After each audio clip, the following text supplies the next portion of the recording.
Hi, I'm your science teacher from the Indian Revolutionary School. तो बच्चों हम लोग चैप्टर पढ़ रहे थे रेस्पिरेशन इन ऑर्गेनिज्म, ठीक है। इस पे लास्ट हम लोगों ने पढ़ा था ब्रीदिंग रेट कि ब्रीदिंग रेट क्या होता है, ठीक है। उसके बारे में मैंने आपको बताया था, समझाया था, ठीक है। आज हम लोग देखेंगे mechanism of breathing in humans. तो किस तरीके से ह्यूमंस में जो मैकेनिज्म है ब्रीदिंग का वो होता है, ठीक है। तो चलिए देखते हैं mechanism of breathing in humans. यानी ह्यूमंस के अंदर जो ब्रीदिंग का प्रोसेस होता है, ठीक है, जो मैकेनिज्म होता है वो किस तरीके से फॉलो होता है, ठीक है। तो पहले डिस्कस करते हैं होता किस तरीके से, फिर बाकी की सारी चीजें मैं आपको नोट करवाऊंगा, ठीक है। The expansion and compression movement of the chest cavity helps in sucking oxygen and squeezing out carbon dioxide from the walls of lungs, ठीक है।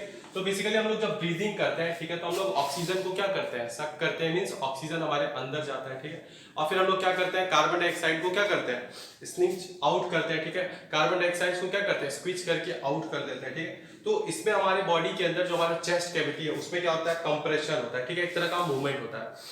जब आप सांस लेते हैं तो अंदर क्या होती है, ऑक्सीजन भरती है, ठीक है। फिर जब आप सांस छोड़ते हैं तो वो कार्बन डाइऑक्साइड क्या करती है, बाहर निकल जाती है। फिर वहां पे क्या होता है, रिलैक्सेशन होता है, ठीक। तो इस तरीके से ये जो मूवमेंट होता है, ठीक है, तो यही आपका मैकेनिज्म है ब्रीदिंग का, कहां पे, ह्यूमंस के अंदर, ठीक है। इसमें दो प्रोसेस इंक्लूड है, एक होता है इनहेलेशन और दूसरा होता है एक्सहेलेशन, ठीक। तो इसको आप पहले नोट कर लीजिए। जो एक्सपेंशन होता है, जब आप सांस लेते हैं, इस तरीके से आप सांस लेते हैं तो आपके अंदर हवा भरती है, तो एक्सपेंशन होता है, ठीक। फिर जब आप सांस छोड़ते हैं तो वो क्या होता है, कॉन्ट्रैक्शन होता है, ठीक। ये हमारी चेस्ट कैविटी के अंदर होता है, ठीक है। ये चेस्ट कैविटी भी हमारी क्या करती है, एक्सपेंशन और कॉन्ट्रैक्शन करती है, क्योंकि वहां पे लंग्स के अंदर क्या होता है, एक्सपेंशन और कॉन्ट्रैक्शन होता है। Because when you are sucking the oxygen your chest cavity get expand. तो आप क्या करते हैं, आपकी चेस्ट कैविटी एक्सपेंड कर जाती है। And when you are giving out carbon dioxide your chest cavity compress. तो आप जब कार्बन डाइऑक्साइड बाहर छोड़ते हैं तो क्या होता है, आपकी चेस्ट कैविटी क्या होती है, कंप्रेस हो जाती है, ठीक है। तो इसको पहले आप नोट कर लीजिए। The expansion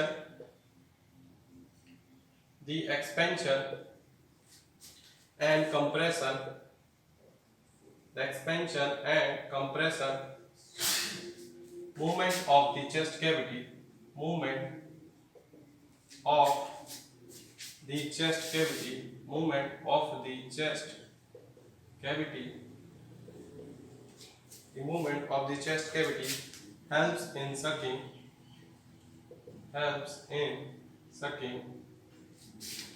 in oxygen, helps in sucking in oxygen and squeezing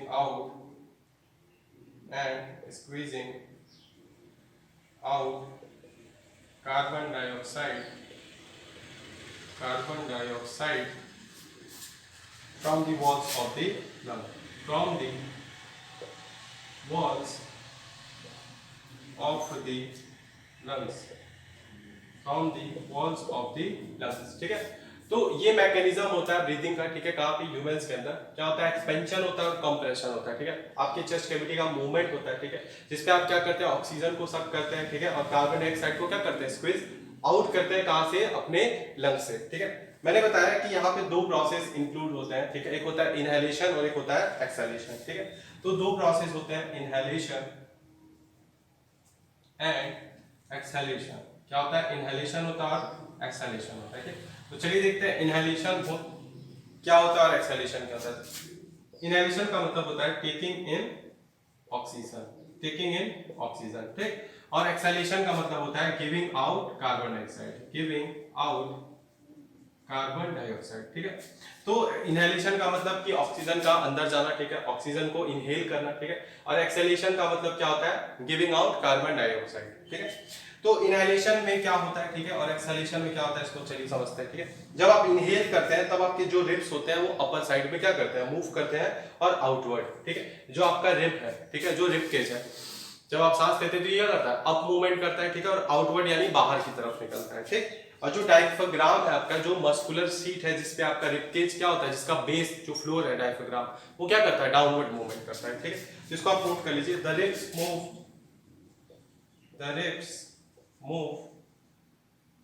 ribs move up and downward.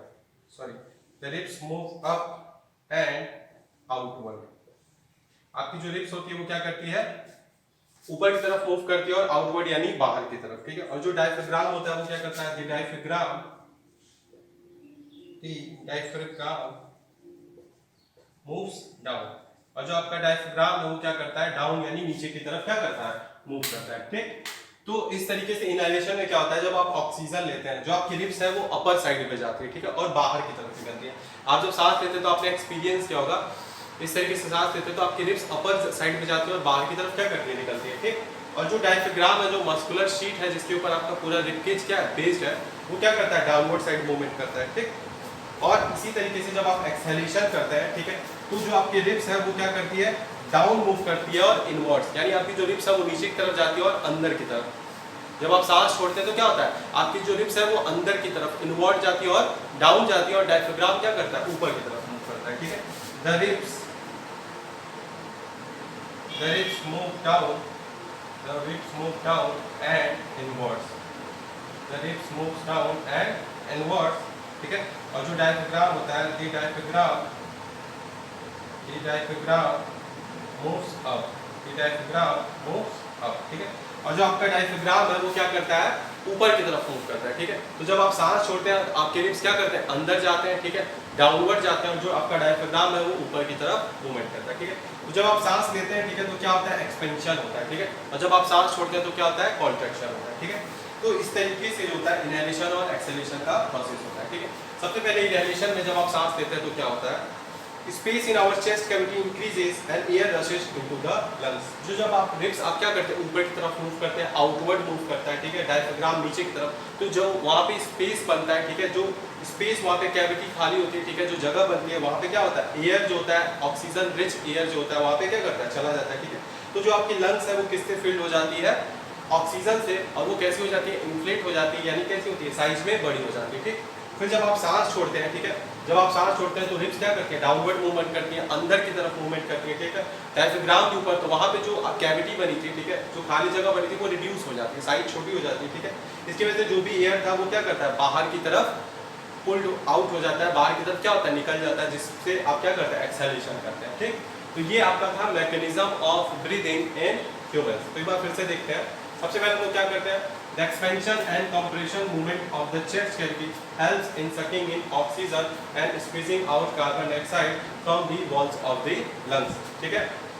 तो जो भी एक्सपेंशन और कंप्रेशन का प्रोसेस होता है, ठीक है, वो क्यों होता है, क्योंकि आप ऑक्सीजन इनहेल कर रहे होते हैं तो एक्सपेंड होता है, ठीक है। आप जब कार्बन डाइऑक्साइड रिलीज करते हैं तो क्या होता है, कंप्रेशन होता है, ठीक है। तो ये जो मूवमेंट होता है चेस्ट कैविटी का वो इसी वजह से होता है, because of inhalation and exhalation. Inhalation में मैंने बताया आपको कि आप क्या करते हैं, ऑक्सीजन को अंदर लेते हैं, ठीक है। एक्सहेलेशन में मैंने बताया कि कार्बन डाइऑक्साइड को आप क्या करते हैं, बाहर रिलीज करते हैं, ठीक। तो जब आपकी लिप्स क्या करती है, अपवर्ड मूवमेंट करती है और आउटवर्ड यानी बाहर की तरफ, ठीक। तो इसमें क्या होता है, इनहेलेशन होता है, बिकॉज जब आप सांस ले रहे होते हैं तब आपको वहाँ पे क्या आपके लंग्स में जगह चाहिए होती है, ठीक है। उसके लिए आपके लिप्स बाहर की तरफ निकलते हैं और अपवर्ड मूवमेंट करते हैं, और जो डायफ्राम होता है डाउनवर्ड मूवमेंट करता है, बिकॉज वहाँ पे क्या क्रिएट हो सके, एयर स्पेस क्रिएट हो सके, ताकि आपके लंग्स में ऑक्सीजन रिच एयर फिल्ड हो और वो कैसा हो जाए, इन्फ्लेट यानी बड़ा हो जाए साइज में, ठीक। और एक्सेलेरेशन जब करते हैं तो रिब्स क्या होती है, डाउनवर्ड मूवमेंट करती है, ठीक है, इनवर्ड यानी अंदर की तरफ, ठीक है। और डायफ्राम भी अपर मूवमेंट करता है ताकि जो एयर स्पेस क्रिएट हुआ था वो रिड्यूस हो जाए, कम हो जाए, जिससे जो भी आपने एयर इनहेल किया था वो क्या करे, आप एक्सहेल कर दे, ठीक है, in the form of carbon dioxide, ठीक। अब बात करते हैं why do we breathe out, क्यों हम सांस छोड़ते हैं, ठीक है। तो चलिए देखते हैं why do we breathe out, यानी हम सांस क्यों लेते हैं और सांस क्यों छोड़ते हैं। तो चलिए समझते हैं why do we breathe out, इस चीज को समझते हैं। चलिए देखते हैं ध्यान से, why do we breathe out. चलिए ऊपर वाला टॉपिक है why do we breathe out, why do we breathe out, ठीक। तो हम सांस क्यों लेते हैं, ठीक है, बिकॉज देखिए सांस लेना इसलिए है इम्पॉर्टेंट, बिकॉज आप पता है कि जब ऑक्सीजन रिच एयर आपकी बॉडी में जाता है, ये ऑक्सीजन आपके सेल्स तक पहुंचता है, तब जाके आपकी बॉडी में क्या होता है, सेलुलर रेस्पिरेशन होता है, और वहाँ से क्या रिलीज होता है, वहाँ से रिलीज होता है एनर्जी, ठीक। बट सांस छोड़ना क्यों जरूरी, ठीक है, ब्रीथिंग आउट करना क्यों जरूरी है, तो इसका रीजन है exhale air contains carbon dioxide. सबसे पहली चीज कि जो भी आप सांस छोड़ते हैं, जो हवा छोड़ते हैं, ठीक है, अपने नाक से, उसमें क्या होता है, कार्बन डाइऑक्साइड होता है, ठीक है। तो सबसे पहला पॉइंट है exhale air contains, exhale air contains carbon dioxide, यानी जो एक्सेल एयर होता है वो क्या होता है, कार्बन डाइऑक्साइड कंटेन करता है, ठीक है। इसके अलावा water vapours are present in exhale air, water vapours are present in exhale air. तो वाटर वेपर भी क्या होता है, प्रेजेंट होता है, ठीक है। तो इसीलिए हम लोग सांस छोड़ते हैं, बिकॉज हमारी बॉडी के अंदर जितना भी कार्बन डाइऑक्साइड हमारे सन्स ने रिलीज किया था एज अ वेस्ट प्रोडक्ट, ठीक है, वो हमारी बॉडी से क्या होता है, बाहर चला जाए, इसके लिए हम लोग एक्सहेल करते हैं। उसके अलावा जो हमारी बॉडी के अंदर जो वाटर होता है, ठीक है, एक्सेस ऑफ वाटर होता है, वो भी वाटर वेपर्स के फॉर्म में हमारी बॉडी से क्या होता है, बाहर चला जाता है, ठीक है, वाटर वेपर के थ्रू, ठीक। तो अभी हम लोग देखेंगे कि जो इनहेल्ड एयर है और जो एक्सहेल्ड एयर है, ठीक है, उसमें डिफरेंस किन किन चीज़ों का होता है, ठीक है। तो बेसिकली डिफरेंस होता है परसेंटेज ऑफ ऑक्सीजन का डिफरेंस होता है, ठीक, परसेंटेज ऑफ कार्बन डाइऑक्साइड का डिफरेंस होता है और अमाउंट ऑफ वाटर वेपर, ठीक है। तो एक्सहेल्ड एयर और इनहेल्ड एयर में डिफरेंस क्या है, ठीक है। इनहेल्ड एयर आप मान लीजिए यहाँ पे, ठीक है, वर्सेस एक्सहेल्ड एयर, ठीक। तो इन दोनों में डिफरेंस किस चीज़ का होता है, परसेंटेज ऑफ ऑक्सीजन का, ठीक, परसेंटेज ऑफ कार्बन डाइऑक्साइड का और परसेंटेज ऑफ वाटर वेपर, ठीक है। तो इन तीन चीजों का क्या होता है, डिफरेंस होता है। इसीलिए इनहेल्ड एयर और एक्सहेल्ड एयर में क्या होता है, बहुत सारे डिफरेंसेस होता है। तो चलिए देखते हैं इनहेल्ड एयर में और एक्सहेल्ड एयर में, ठीक है, जो कंटेंट हमारे उसका परसेंटेज क्या क्या होता है, ठीक है। यहाँ पे मैं कंटेंट लिख देता हूँ, ठीक, कंटेंट, ठीक, यहाँ पे लिख देता हूँ इनहेल्ड एयर, ठीक, और यहाँ पे लिख देता है एक्सहेल्ड एयर, ठीक है, इनहेल्ड एयर और एक्सहेल्ड एयर, ठीक। तो चलिए देखते हैं inhaled air and exhaled air, ठीक। सबसे पहले कंटेंट में हम लिखेंगे ऑक्सीजन, ठीक, फिर carbon dioxide and the last one is water vapour, ठीक। चलिए देखते हैं जब हम सांस लेते हैं, ठीक है, तो कितनी ऑक्सीजन, कार्बन डाइऑक्साइड और वाटर वेपर हमारे बॉडी के अंदर जाती है, ठीक है। तो जब हम सांस लेते हैं तो हमारी बॉडी के अंदर टोटल 21% क्या करता है, ऑक्सीजन अंदर हमारी बॉडी के जाता है, ठीक है। उसी तरीके से कार्बन डाइऑक्साइड भी हमारी बॉडी के अंदर क्या होता है, 0.04% जब हम क्या करते हैं, सांस लेते हैं, तो वो भी हमारी बॉडी के अंदर एंटर करता है। और जो वाटर वेपर होता है वो क्या होता है, वेरिएबल होता है, means it depends upon the atmosphere, क्या आपके एटमॉस्फेयर में कितना वाटर वेपर प्रेजेंट है उसके हिसाब से वो वेरी करता है, ठीक है। बट जब आप सांस छोड़ते हैं, ठीक है, तो ऑक्सीजन का परसेंटेज रिड्यूस होकर कितना हो जाता है, 16.4%। इट मीन्स जो 21% आपने लिया था उसमें से क्या किया, 5% आपकी बॉडी ने यूटिलाइज किया और अगेन 16.4% आपकी बॉडी ने क्या कर दिया, एक्सहेल कर दिया। उसके अलावा बट आप यहाँ पे देख पा रहे हैं कार्बन डाइऑक्साइड का जो अमाउंट था इनहेल्ड एयर में कितना था, 0.04%, बट जब आप एक्सहेल करते हैं तो ये अमाउंट बढ़ कितना हो जाता है, 4.4%। तो ये क्या होता है, इतना गुना क्या करता है, बढ़ जाता है, ठीक है। और जो वाटर वेपर वो क्या होता है, सैचुरेटेड होता है, मींस उसकी क्वांटिटी क्या होती है, फिक्स होती है। जैसा भी आपके बॉडी के अंदर सेलुलर रेस्पिरेशन होता है उसके हिसाब से जो भी वेस्ट मटेरियल निकलता है, ठीक है, कार्बन डाइऑक्साइड, वाटर वेपर, ये सारी चीजें सैचुरेटेड होती हैं, ठीक। तो हम लोग बात कर रहे थे why do we breathe out, ठीक है। तो हम लोग क्यों सांस छोड़ते हैं, why do we breathe out, उसका सबसे पहला पॉइंट यही था कि exhaled air contain carbon dioxide, यानी एक्सहेल्ड एयर में क्या होता है, जो सांस हम छोड़ते हैं उसमें क्या होता है, हमारे बॉडी के अंदर से जितना भी वेस्ट कार्बन डाइऑक्साइड था हमारी बॉडी से क्या करता है, एक्सहेल हो जाता है, बाहर चला जाता है। उसके अलावा वाटर वेपर भी कंटेन होता है एक्सहेल्ड एयर में, ठीक है। और इनहेल्ड एयर और एक्सहेल्ड एयर में हम लोगों ने डिफरेंस देखा किस किस चीज का था, तो परसेंटेज ऑफ ऑक्सीजन का था, परसेंटेज ऑफ कार्बन डाइऑक्साइड का था और परसेंटेज ऑफ वाटर वेपर, ठीक। अब हम लोग बात करेंगे जो हमारे कंटेंट है, जैसे कि ऑक्सीजन, कार्बन डाइऑक्साइड और वाटर वेपर। तो जब हम सांस लेते हैं और सांस छोड़ते हैं तो इन दोनों में किस चीज का डिफरेंस होता है, तो आप यहाँ पे देख पा रहे हैं जब आप सांस लेते हैं तो वहाँ पे 21% ऑक्सीजन आप क्या करते हैं, आपके बॉडी के अंदर जाता है, आप इनहेल करते हैं, ठीक। उसी तरीके से जब आप एक्सहेल करते हैं, सांस छोड़ते हैं, तो ये ऑक्सीजन घट के कितना हो जाता है, 16.4%, ठीक। जब आप सांस लेते हैं तो 0.04% कार्बन डाइऑक्साइड आपके बॉडी के अंदर जाती है, बट जब आप सांस छोड़ते हैं तो कितना होता है, 4.4%, ठीक। इसके बाद से बात करते हैं वाटर वेपर की। तो वाटर वेपर जो होता है वो सांस लेते समय वेरिएबल होता है, it depends upon the atmosphere, आपके एटमॉस्फेयर में वाटर वेपर का अमाउंट कितना उसके ऊपर डिपेंड करता है। बट जब आप सांस छोड़ते हैं तो वो सैचुरेटेड होता है, मींस आपकी बॉडी के अंदर जो वाटर वेपर्स का अमाउंट होगा वो सैचुरेटेड होगा, जैसा भी आपकी बॉडी परफॉर्म करे होगी उस हिसाब से, ठीक है। तो ये हमारा टॉपिक था why do we breathe out, ठीक।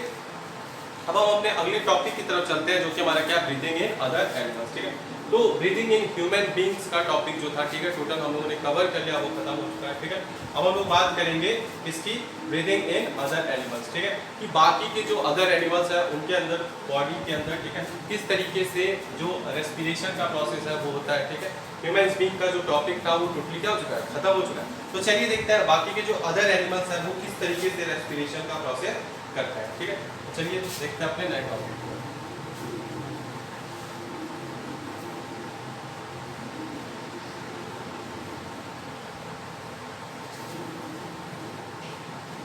हमारा अगला टॉपिक क्या है, breathing in other animals. Breathing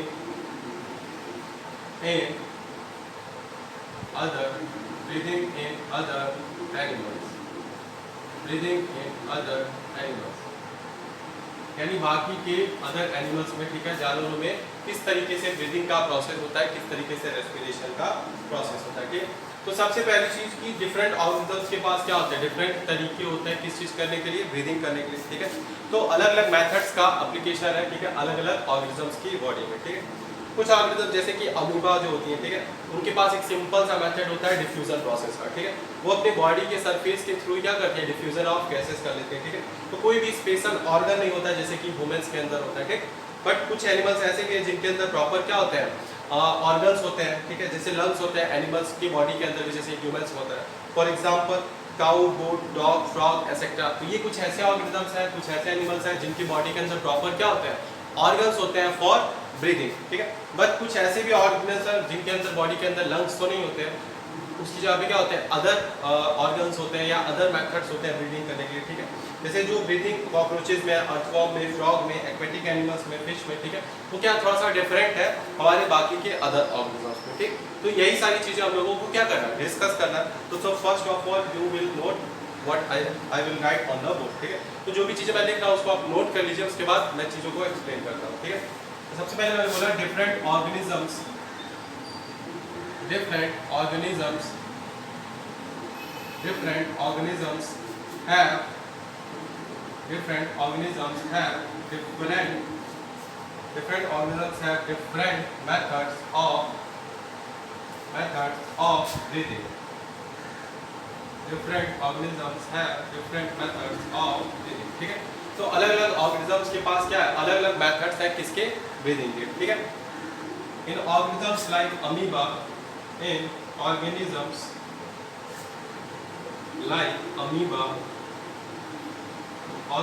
like amoeba, there is a simple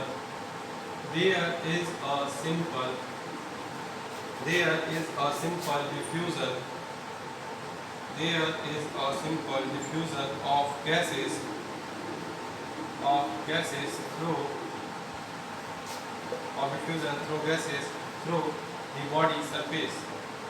the body surface. तो अमीबा जैसे ऑर्गेनिजम्स के पास क्या होता है, एक सिंपल सा मेथड होता है डिफ्यूजन प्रोसेस का। ठीक है, जो अपने बॉडी के सरफेस से वो डायरेक्टली क्या करता है, एक्सचेंज ऑफ गैसेस करता है। ठीक है, no special organs are present like the lungs in human being. तो बहुत सारे ऑर्गेनिजम्स में स्पेशल ऑर्गन जैसे लंग्स नहीं प्रेजेंट होता है ह्यूमन बीइंग्स की तरह। ठीक है, no special organs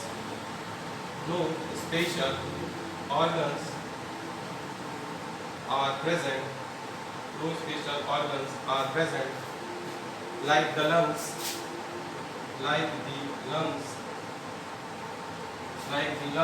in human beings.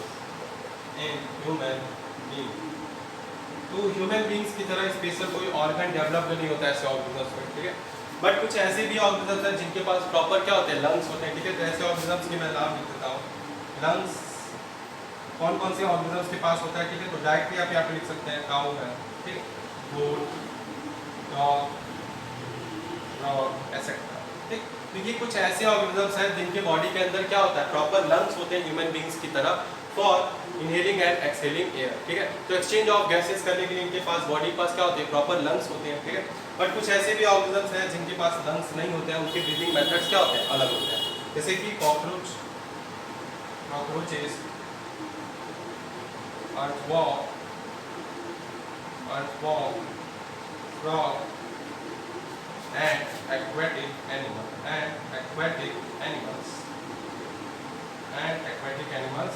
ठीक है। तो जैसे मैंने बताया कि कुछ ऑर्गन्स ऐसे होते हैं जिनके बॉडी के अंदर प्रॉपर क्या होते हैं, ऑर्गन्स होते हैं, लंग्स होती है, इसके लिए इनहेलेशन और एक्सहेलेशन ऑफ एयर के लिए, ठीक है। जैसे काऊ है, गोट है, डॉग है, फ्रॉग है, एक्सेट्रा। तो इनके बॉडी के पास क्या होते हैं, ऑर्गन्स होते हैं जैसे हमारे अंदर होते हैं, ठीक है। तो इनका भी मैकेनिज्म है जो ब्रीदिंग का वो सेम है एज लाइक ह्यूमंस। जैसे ह्यूमंस के अंदर मैंने ब्रीदिंग का प्रोसेस बताया था कि इनहेलेशन करते हैं, एक्सहेलेशन करते हैं, ठीक है। ऑक्सीजन का यूटिलाइजेशन होता है बॉडी में रेस्पिरेशन के लिए, सेलुलर रेस्पिरेशन के लिए, फॉर प्रोड्यूसिंग एनर्जी। तो ये सारी चीजें इनके अंदर भी वैसे ही सेम तरीके से होती है, ठीक। बट जो अदर ऑर्गन्स है जैसे कि कॉकरोच, अर्थवॉर्म, ठीक है, और जो आपके फ्रॉग्स हैं, ठीक है, फ्रॉग्स और जो अदर एक्वेटिक एनिमल्स है, इनके बॉडी के अंदर ऐसा कोई लंग्स नहीं प्रेजेंट होता है, ऐसा कोई ऑर्गन नहीं प्रेजेंट होता है, ठीक। इनकी बॉडी के अंदर जो ब्रीदिंग प्रोसेस है वो बिल्कुल क्या है, डिफरेंट है, अलग तरीके का, ठीक है। तो इन्हीं ऑर्गन्स के बारे में आगे हम लोग डिस्कस करेंगे कि किस तरीके से कॉकरोचेस की बॉडी में, अर्थवॉर्म की बॉडी में, फ्रॉग की बॉडी में, एक्वेटिक एनिमल्स की बॉडी में जो चीज़ें, जो रेस्पिरेशन का प्रोसेस होता है, जो ब्रीदिंग का प्रोसेस होता है वो किस तरीके से होता है, ठीक है। तो यहाँ मैंने समझाया था अदर एनिमल्स के बारे में कि डिफरेंट ऑर्गेनिजम्स के पास डिफरेंट तरीके हैं किसके, ब्रीदिंग करने के, ठीक है। जो ऑर्गेनिजम्स अमीबा जैसे जो ऑर्गेनिजम्स है, ठीक है, वो सिंपल डिफ्यूजन प्रोसेस से होता है, ठीक है। जो ऑर्गेनिजम्स अमीबा है, ठीक है, वो सिंपल डिफ्यूजन ऑफ गैसेस करता है, ठीक है, किसके थ्रू, अपने बॉडी के सरफेस के थ्रू, ठीक। इसके अलावा कुछ स्पेशल ऑर्गन्स जो होते हैं वो ह्यूमंस की तरह नहीं प्रेजेंट होते हैं ऐसे ऑर्गेनिजम्स में, ठीक है। ऐसे ऑर्गन्स जो होते हैं ह्यूमंस में प्रेजेंट होते हैं, कुछ ऑर्गेनिजम्स में प्रेजेंट होते हैं जैसे कि काऊ, गोट, डॉग, फ्रॉग, एक्सेट्रा, ठीक। बट सर्टेन ऑर्गेनिजम्स ऐसे भी हैं जिनके बॉडी के अंदर कोई स्पेशल ऑर्गन नहीं होता है, बट फिर भी वहाँ ब्रीदिंग का प्रोसेस होता है, ठीक। तो चलिए देखते हैं कि करके कौन कौन से ऐसे ऑर्गेनिजम्स हैं जिनके पास लंग्स नहीं होता है बट फिर भी वो ब्रीदिंग का प्रोसेस करते हैं और किस मेथड से करते हैं उसको समझते हैं, ठीक। तो चलिए स्टार्ट करते हैं। इसको मैं रख कर दिखा दूं।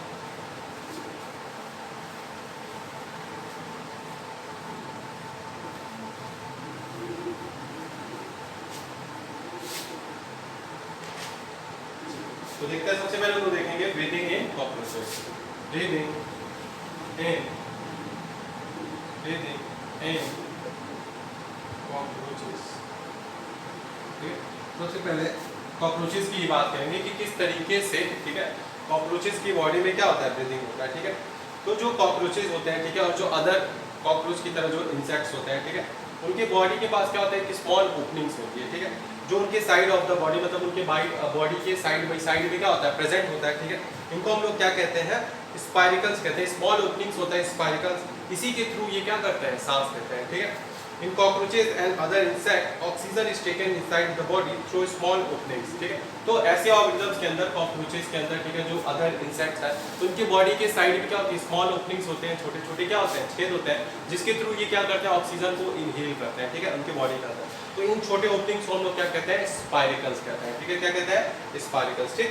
अब ये स्पाइरिकल्स जो होते हैं वो बॉडी के अंदर इंटरनली एक नेटवर्क ऑफ ट्यूब से क्या होते हैं, कनेक्टेड होते हैं। जैसे हमारे बॉडी के अंदर क्या था, हमारे बॉडी के अंदर विंड पाइप था, ट्रैकिया था, जो हमारे लंग्स तक जाता है, ठीक है। उसी तरीके से इनकी बॉडी के अंदर क्या होते हैं, छोटे छोटे पतले पतले ट्यूब्स होते हैं जो इनके डिफरेंट बॉडी ऑर्गन्स तक कनेक्टेड होते हैं, ठीक है, फॉर एक्सचेंज ऑफ गैसेस। तो इस तरीके से कॉकरोचेस की बॉडी में क्या होता है, ब्रीदिंग का प्रोसेस होता है, ठीक है। इसको आप नोट कर लीजिए। इन cockroaches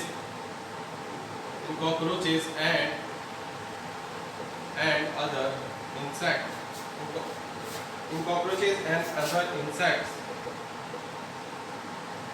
oxygen is taken inside the body. Oxygen is taken inside the body. Oxygen is taken inside the body through small openings. Through small openings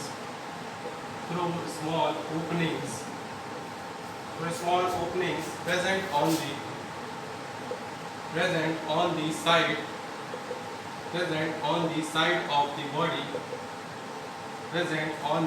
side of the body.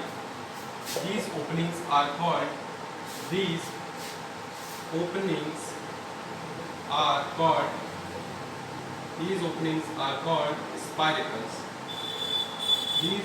are called spiracles. ठीक है। तो cockroach और जो other insects होते हैं, ठीक है, तो उनके बॉडी के अंदर जो ऑक्सीजन होता है उनकी बॉडी में कैसे जाता है, वो स्मॉल ओपनिंग के थ्रू जाता है, ठीक है, जो उनकी बॉडी के साइड में क्या होता है, प्रेजेंट होता है, ठीक है। इन ओपनिंग्स को हम लोग क्या कहते हैं, स्पाइरिकल्स कहते हैं, ठीक है। व्हाट डिड वी से इट, स्पाइरिकल्स, उनको क्या कहते हैं, स्पाइरिकल्स कहते हैं, ठीक है। ये जो ओपनिंग्स होता है, ठीक है, ये इंटरनली किससे कनेक्टेड होते हैं, एयर ट्यूब से कनेक्टेड होते हैं, पतले पतले छोटे छोटे ट्यूब्स होते हैं, ठीक है, जो बॉडी के अंदर उनके क्या होता है, कनेक्टेड होते हैं डिफरेंट ऑर्गन से for the exchange of gases. The openings are connected, the openings are connected, the openings are connected, the openings are connected internally, the openings are connected internally with a network of with a network of air tubes, with a network of air tubes called, with a network of air tubes called trachea for gas exchange, for gas exchange। तो ये जो trachea human beings में भी मैंने आपको बताया था, wind pipe और ट्रैकिया होता है जिसके थ्रू जो भी ऑक्सीजन, जो air rich oxygen rich air था वो आपकी बॉडी में यानी लंग्स में क्या करता है, एंटर करता है, ठीक, और लंग्स से डिफरेंट बॉडी ऑर्गन्स तक पहुंचता है, ठीक। उसी तरीके से कॉकरोचेज में और अदर इंसेक्ट्स में जो ऑक्सीजन होता है उनकी बॉडी के साइड में स्मॉल ओपनिंग्स होते हैं, छोटे छोटे छेद होते हैं, जिनकी हेल्प से जो ऑक्सीजन होता है उनकी बॉडी के अंदर क्या करता है, एंटर करता है, ठीक। इन स्मॉल ओपनिंग्स को हम लोग क्या कहते थे, स्पाइरिकल्स कहते थे, ठीक है। ये स्पाइरिकल्स या ओपनिंग जो है इंटरनली यानी बॉडी के अंदर छोटी छोटी पतली पतली एयर ट्यूब से क्या होती है, कनेक्टेड होती है, एक नेटवर्क होता है जो पूरे बॉडी के अंदर फैला होता है, ठीक है, जहां से क्या होता है, गैस का एक्सचेंज होता है। तो इस तरीके से कॉकरोचेज में और अदर इंसेक्ट्स जो होती है उनकी बॉडी के अंदर क्या होता है, ब्रीदिंग का प्रोसेस होता है, ठीक है। अब हम लोग देखेंगे कि किस तरीके से अर्थवॉर्म में ब्रीदिंग का प्रोसेस होता है, ठीक है, ब्रीदिंग इन अर्थवॉर्म्स। चलिए देखते हैं।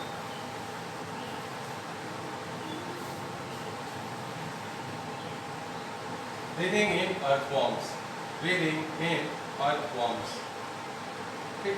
तो अर्थवॉर्म्स की बॉडी में किस तरीके से होता है, ठीक है। तो अर्थवॉर्म्स जो होते हैं इनके पास कोई स्पेशल ऑर्गन नहीं होता, ठीक है, ना इनकी बॉडी में कोई स्मॉल ओपनिंग होती है, ठीक है। ये डायरेक्टली अपने स्किन के थ्रू क्या करते हैं, ब्रीदिंग करते हैं। Earthworms breathe through their skin, the skin of earthworm is moist, ठीक है। तो ये जो अर्थवॉर्म्स होते हैं, ठीक है, ये डायरेक्टली अपने बॉडी के स्किन से क्या करते हैं, ब्रीदिंग करते हैं, और जो इनकी स्किन होती है हमेशा कैसी होती है, मॉइस्ट होती है, हमेशा कैसी होती है, गीली होती है, ठीक है। इसको आप नोट कर लीजिए। और जो भी एक्सचेंज ऑफ गैसेस होता है वो इसी मॉइस्ट स्किन के थ्रू होता है, ठीक है। Earthworms breathe, earthworms breathe through, earthworm breathe through, earthworm breathe through their, earthworm breathe through their skins, the skin of an earthworm, the skin of an earthworm, the skin of an earthworm is moist, the skin of an earthworm is moist। तो जो earthworm होता है वो अपने skin के through क्या करता है, एक्सचेंज ऑफ गैसेस करता है, ठीक है, ब्रीथ करता है, ठीक है, और जो स्किन होती है वो कैसी होती है, मॉइस्ट होती है, ठीक है। इसका हम लोग करेंगे exchange of gases, exchange of gases takes place, exchange of gases take place through the moist skin, through the moist skin. तो जो भी एक्सचेंज ऑफ गैसेस होता है वो किसके थ्रू होता है, मॉइस्ट स्किन के थ्रू होता है, ठीक है। इसके बाद हम लोग बात करेंगे breathing in frogs, breathing in frogs. तो फ्रॉग्स थोड़ा सा अदर और ऑर्गेनिज्म से थोड़ा सा अलग है, बिकॉज फ्रॉग ऐसा ऑर्गेनिज्म है जो लैंड पे भी सर्वाइव करता है, यानी जमीन पे भी रहता है और पानी में भी रहता है, ठीक है। ऐसे एनिमल्स को हम लोग क्या कहते हैं, एम्फीबियंस एनिमल्स कहते हैं, which can survive both on land and water, ठीक है। तो जो फ्रॉग्स होते हैं, ठीक है, इनके पास प्रॉपर लंग्स भी होते हैं, ठीक है, as well as moist skin भी होती है, ठीक है। लंग्स इसलिए होते हैं जब ये क्या होते हैं, लैंड पे होते हैं, जमीन पे होते हैं, तो अपने लंग्स के थ्रू क्या करते हैं, सांस लेते हैं, ठीक है, एक्सचेंज ऑफ गैसेस करते हैं। बट जैसे ये पानी के अंदर एंटर करते हैं ये अपने मॉइस्ट स्किन के थ्रू क्या करते हैं, एक्सचेंज ऑफ गैसेस करते हैं, ठीक है। तो frogs breathe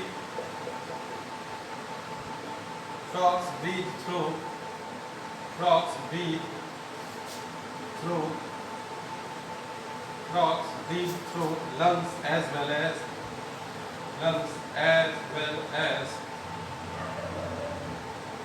the moist skin, as well as the moist skin। तो जो आपके फ्रॉग्स होते हैं, ठीक है, वो लंग्स के साथ साथ जो आपकी मॉइस्ट स्किन होती है दोनों से क्या करते हैं, ब्रीथ करते हैं।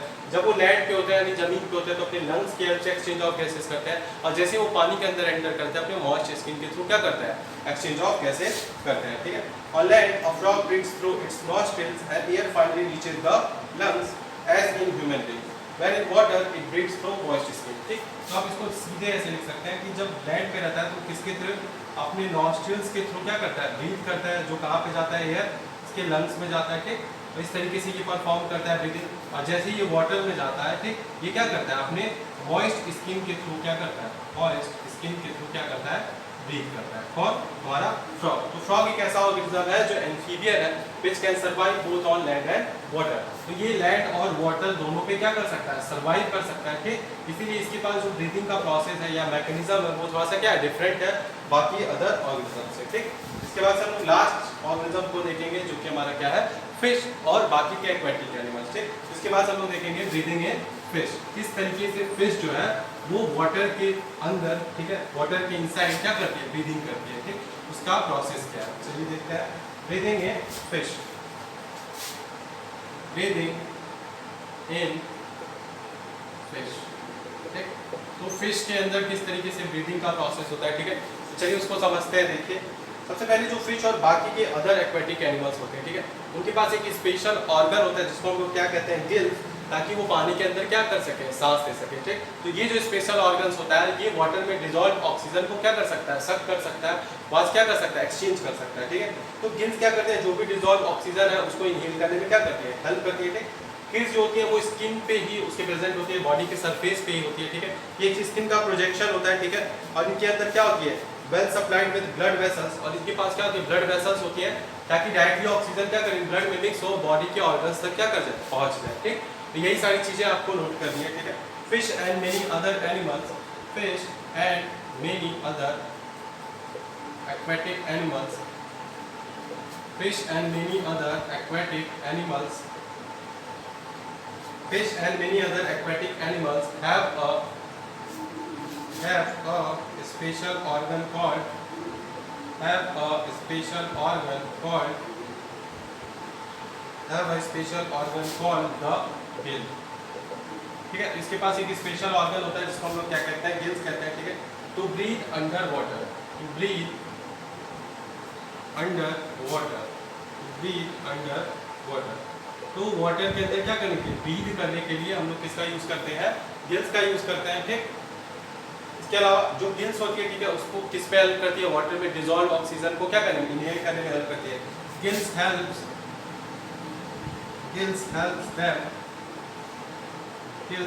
them to use dissolved oxygen in water। तो गिल्स क्या करती है, हेल्प करती है जो भी डिसॉल्व ऑक्सीजन उसको क्या करने में, इनहेल करने में, उसको एक्सचेंज करने में, ठीक है।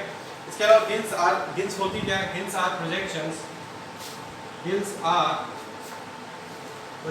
Of the skin, gills are projections of the skin, gills are projections of the skin and are well supplied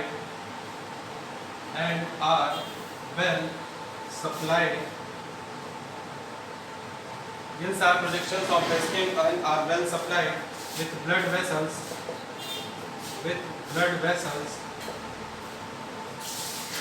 gills are projections of the skin and are well supplied with blood vessels for exchange of gases,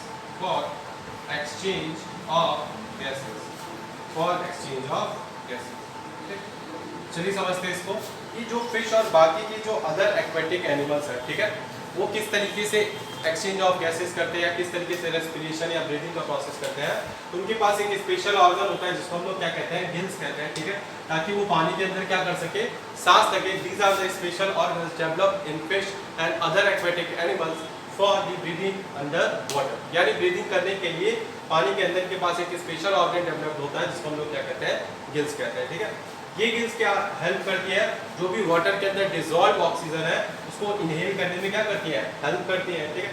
Gill जो होती है वो skin की projections होते हैं, ठीक है, यानी स्किन का बना होता है जिससे स्किन आपकी बनी होती है सेल्स की, ठीक है, उसी तरीके से ये भी होती है, ठीक है, और इनके अंदर क्या होता है गिल से कनेक्टेड बहुत सारी ब्लड वेसल्स होती है, ठीक है, ताकि डायरेक्टली ऑक्सीजन जो आपके ब्लड में मिक्स हो और वहाँ ब्लड वेसल से पूरे बॉडी के अंदर जितने भी ऑर्गन्स हैं वहाँ तक रीच कर सके, ठीक है। तो इस तरीके से ब्रीदिंग का प्रोसेस होता है कहाँ पे, हमारे अदर ऑर्गेनिजम्स के अंदर और फिश के अंदर, ठीक है। तो आज की क्लास में हम लोगों ने देखा मैकेनिज्म ऑफ ब्रीदिंग, यानी मैकेनिज्म क्या ब्रीदिंग का, किस तरीके से ह्यूमंस में ब्रीदिंग होता है, मैकेनिज्म ऑफ ब्रीदिंग, ठीक। उसके बाद से हम लोगों ने देखा why do we breathe out, why do we breathe out, क्यों हम लोग सांस छोड़ते हैं, ठीक है।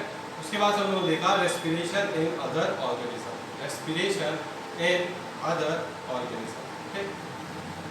तो आज की क्लास में हम लोगों ने ये 3 टॉपिक्स को क्या किया, पढ़ा, ठीक है। आई होप आप लोगों को क्लियर होगा, ठीक। अभी ऑलमोस्ट आपका ये चैप्टर कंप्लीट है, सिर्फ एक टॉपिक आप लोग को पढ़ना है, रेस्पिरेशन इन प्लांट्स, यानी किस तरीके से रेस्पिरेशन का जो प्रोसेस है, जो ब्रीथिंग का प्रोसेस है वो आपका प्लांट्स में होता है, ठीक है। तो इसको हम लोग नेक्स्ट क्लास में देखेंगे, ब्रीथिंग इन प्लांट्स और रेस्पिरेशन इन प्लांट्स, ठीक है। तो जो भी आज मैंने समझाया, ठीक है, जो भी चीज़ें मैंने आपको बताई, आई होप आप लोग को क्लियर होगी, ठीक है। तो ये सारी चीज़ें जो भी मैंने आज आपको बताई है इसको आप अपनी कॉपी में नोट कर लीजिए, कंप्लीट कर लीजिए, ठीक। और किसी को कोई डाउट होता है तो ऑफकोर्स वो मुझसे पूछेंगे। सो आज के लिए बस इतना ही। Thank you class, have a good day.